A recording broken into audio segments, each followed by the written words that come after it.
Hai teman-teman, saya Alina. Di channel ini saya akan membacakan sebuah novel yang berjudul Yang Kucintai. Novel ini ditulis oleh Hartatix dan dicetak untuk pertama kalinya pada bulan Agustus tahun 2018 oleh penerbit AE Publishing Malang. Dan untuk teman-teman, saya mengucapkan selamat mendengarkan.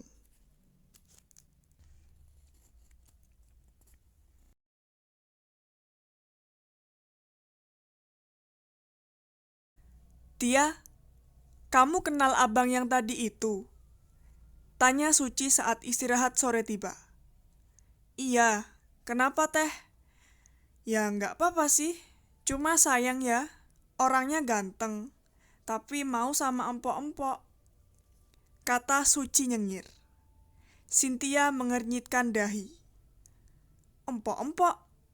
Iya, kamu nggak lihat ya? Tuh, tadi yang sama anaknya itu udah tante-tante. Jadi, judulnya Janda Dapat Berondong. Kamu sih terlalu sibuk. Cynthia menggelengkan kepalanya.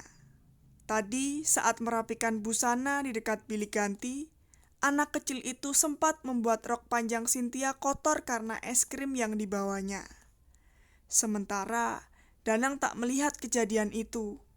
Danang sedang membayar di kasir. Jadi Cynthia ganti pakaian dan tak tahu lagi apa yang terjadi. Sedang memikirkan tante-tante yang dilihat Suci, Mahadewi datang. Dia menampakkan wajah penuh pertanyaan. Tadi tuh siapanya elu? Tanyanya langsung. Itu teman kerja aku dulu, jawab Cynthia pendek. Yang elu ceritain itu? Cynthia bertambah bingung. Belum hilang pikiran tentang sosok tante, kini Cynthia disodori pertanyaan Mahadewi yang membuatnya menelan pertanyaan. Kok tahu? Enggak sih, cuman tadi gue lihat lu sempet bengong gitu saat bertatapan dengan dia. Ya kebetulan aja pas gue lihat lu tuh. Dia lelaki yang datang di mimpi lu kan? Kok jadinya sama ibu-ibu sih? Bukannya lu bilang dia nikah sama perempuan cantik jelita? Wajah penasaran Mahadewi itu belum hilang juga. Sepertinya dia akan melancarkan pertanyaan bertubi-tubi. Maksud kalian apa sih? Masa dia nikah sama ibu-ibu? Cynthia dibuat bingung oleh semua pertanyaan mereka. Masa Danang nikah sama ibu-ibu? Padahal dulu saja Danang selalu menertawakan Cynthia yang berpakaian seperti ibu-ibu. Bahkan Danang selektif dalam memilih kekasih. Iya, anak-anaknya tuh tadi manggil ibu sama perempuan itu kok, kata Suci. Anak-anak? Iya, kembar tahu. Emang kamu gak lihat? Kepala Cynthia mendadak pening. Banyak sekali terlewatkan ketika sibuk berganti pakaian tadi. Sehingga dia tidak melihat seperti apa perempuan yang dimaksud teman-temannya. Tetapi memang, sebenarnya Cynthia menghindar bertatap muka dengan istri Danang. Takut tiba-tiba dirinya tidak kuat dan pingsan di depan Danang. Melihat wajah anaknya tadi saja, rasa benci itu telah membludak nyaris menguasai dirinya. Gini aja deh, itu beneran yang elu ceritain bukan? Desak Mahadewi ingin tahu. Iya, jawab Cynthia singkat. Cynthia menunduk. Dia takut Mahadewi akan mengerti perasaannya yang tumbuh kembali saat melihat wajah Danang. Perasaan yang hanya layu dan segar kembali tatkala rindu itu telah terobati. Jadi, perasaan lu sekarang? Aku tidak menyimpan harapan buat Danang, seperti yang kamu katakan, Wi. Bahwa masa depanku sudah di depan mata, dan aku telah merajutnya sejak lama bersama Rio. Jawaban Cynthia itu menjadi pamungkas di antara banyak pertanyaan lain yang seharusnya akan dilancarkan Mahadewi. Entah kenapa, sejak jawaban itu meluncur, kedua sahabatnya menjadi diam 1000 kata. Tidak ada yang berkomentar. Keduanya hanya saling menatap. lalu sibuk dengan pikirannya masing-masing. Tak akan pernah ada yang tahu bahwa harapan untuk hidup bersama dengan Danang masih tetap tertanam di hati Cynthia. Meski nanti Cynthia memaksakan diri menikah dengan Rio atas dasar rasa terima kasih karena selama ini telah mengisi kekosongan hati Cynthia. Cynthia berjanji ingin membuat Rio benar-benar memiliki hatinya seutuhnya.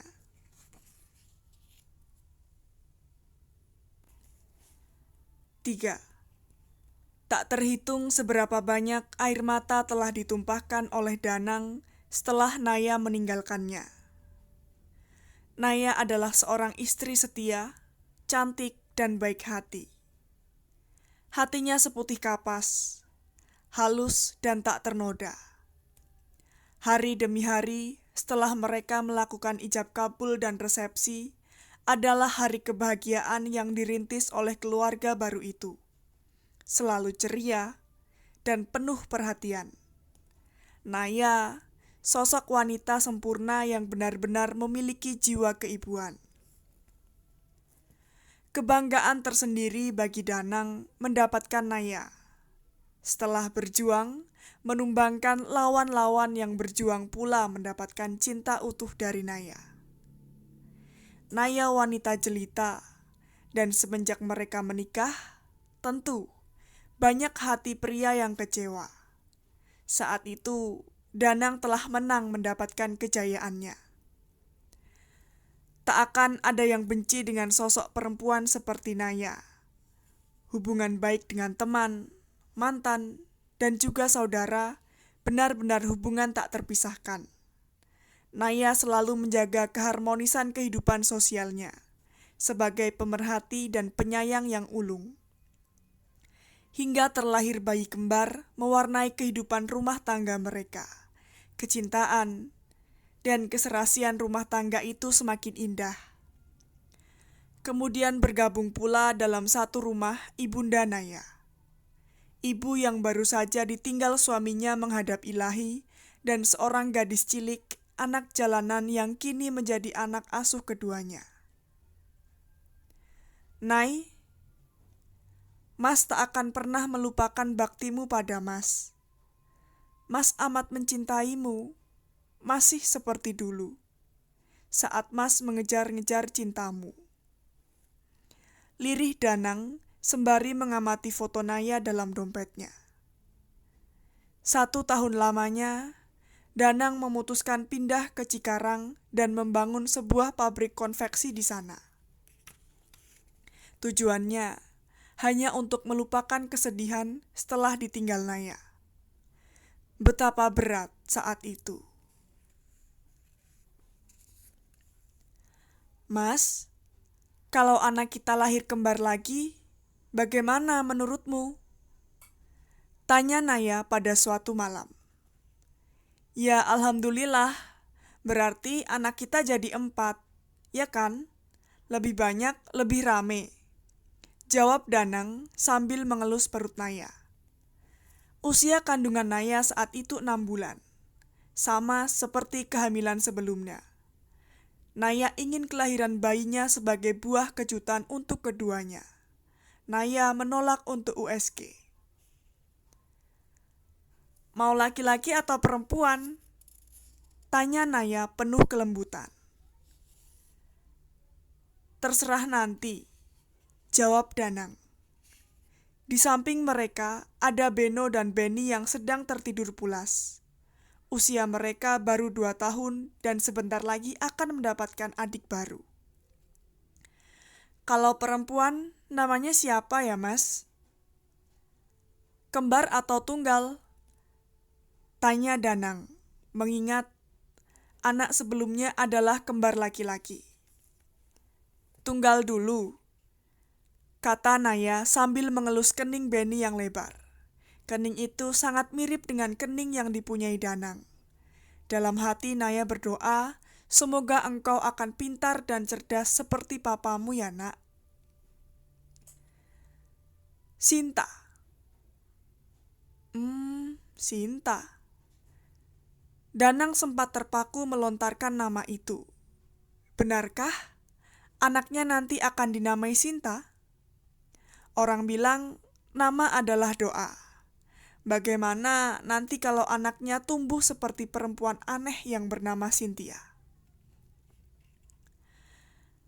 Kalau laki-laki, tidak mungkin kalau anaknya laki-laki, Danang akan menamai dengan Sinto atau Sintio. Tidak. Mas, kalau anak kita laki-laki, kita beri nama Rama saja ya. Biar serasi gitu, Rama Sinta.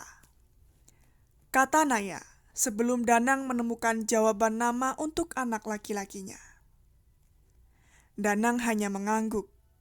Toh, Naya tak akan mengerti kalau sekarang Danang teringat perempuan aneh yang pernah menjadi anak buahnya. Entah di mana sekarang perempuan itu berada. Kabar terakhir, sebelum dia pergi tanpa pamit kepada perusahaan, dia akan mengejar gaji besar, supaya bisa membebaskan diri dari kemiskinan yang menjerat keluarganya. Ada juga yang bilang, dia pergi mencari uang supaya bisa melanjutkan sekolah tinggi di universitas ternama. Supaya kelak jadi pegawai kantoran, dan perempuan itu menjadi bahan perbincangan orang-orang dengan keanehan dan keburukan yang ada padanya. Malam itu adalah malam kejadian memilukan terjadi. Malam yang mendadak memutuskan hubungan mereka secara alami. Setelah berbincang perihal nama untuk si anak, tiba-tiba HP Naya berdering. Sebuah SMS masuk. Naya begitu bahagia ketika membaca pesan yang diterimanya. Malam semakin sunyi. Naya menunjukkan ekspresi bahagianya saat itu. Namun ekspresinya membuat Beno terbangun. Beno rewel, dia menangis. Danang dengan sigap menepuk-nepuk Beno dengan lembut, sambil memastikan Beno mengompol atau tidak. Mas, beasiswanya di ACC. Ini kabar baik untuk Husna. Dia akan melanjutkan sekolahnya di sekolah favorit, Mas. Kata Naya dengan semangat. Oh ya? Alhamdulillah kalau begitu. Iya, aku kabari Husna sekarang ya. Kata Naya bersemangat. Naya beranjak dari tempat tidur. Besok pagi saja, si Husna pasti sudah tidur. Cegah Danang. Lagi pula, hari sudah larut. Aku harus memberitahukannya sekarang, Mas. Ini kabar gembira. Kata Naya keras kepala. Naya keluar, memanggil Husna berkali-kali. Husna yang kamar tidurnya berada di lantai 2 bersama ibu, tidak menyahut sama sekali. Barangkali benar, Husna sudah terlelap dalam tidurnya. Namun, Naya bersikeras untuk memberitahukan kabar gembira saat itu juga. Sambil terus memanggil nama Husna, Naya terus menaiki anak tangga, ingin menemui Husna di kamarnya. Husna, selamat ya. Kamu bisa masuk di sekolah pilihanmu itu dengan beasiswa. Kata Naya berkali-kali. Tetapi tidak ada sahutan apapun dari dalam. Naya tidak putus asa. Dia semakin mendekati kamar Husna. Hingga beberapa detik kemudian, pintu kamar dibuka. Ibu muncul dengan mata setengah terpejam. Ada apa, Nay? Naya tersenyum. Dia memperlihatkan HP-nya sambil menjaga keseimbangan tubuhnya di tangga. Ini loh Bu, si Husna. Klotak. Belum sempat menunjukkan isi pesan yang diterimanya, HP itu terjatuh. Naya terkejut. Refleks. Naya hendak menangkap HP itu sebelum tepat jatuh di bawahnya.